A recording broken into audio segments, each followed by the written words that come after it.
আসসালামু আলাইকুম। বার্তা নির্দেশে সবাইকে স্বাগতম। $২৫০০ কোটি পারমাণবিক প্রকল্প চুক্তি করল ইরান ও রাশিয়া। ইরানের দক্ষিণাঞ্চলে ৪টি পারমাণবিক বিদ্যুৎ কেন্দ্র নির্মাণে $২৫ বিলিয়ন চুক্তি সই করেছে তেহরান ও মস্কো।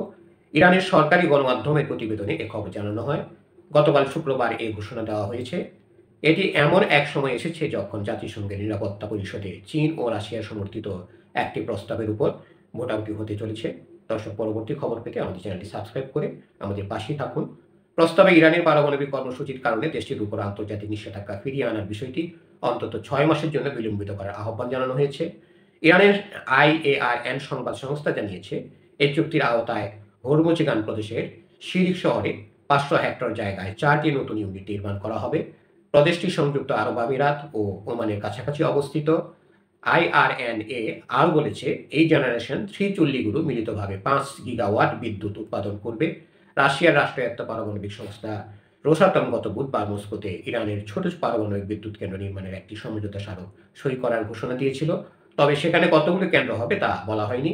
ইরান কখনো কখনো বিদ্যুৎ ঘাটতির মুখোমুখি হয়। বর্তমানে দেশটির একমাত্র সক্রিয় পারমাণবিক বিদ্যুৎ কেন্দ্রটি দক্ষিণের বুশেহর শহরে অবস্থিত। এটি রাশিয়ার সহায়তায় নির্মিত। এর উৎপাদন ক্ষমতা ১ গিগাওয়াট। রাশিয়ার সঙ্গে ইরানের ঘনিষ্ঠ সম্পর্ক রয়েছে।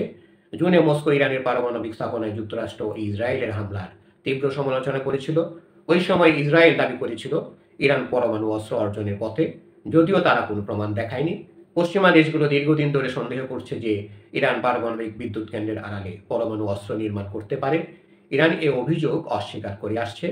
দেশটির প্রেসিডেন্ট মাসুদ পেজেশকিয়ান এ সপ্তাহের শুরুতে জাতিসংঘ সাধারণ পরিষদে আবার বলেছেন, ইরান কখনো পারমাণবিক বোমা তৈরি করার চেষ্টা করে না।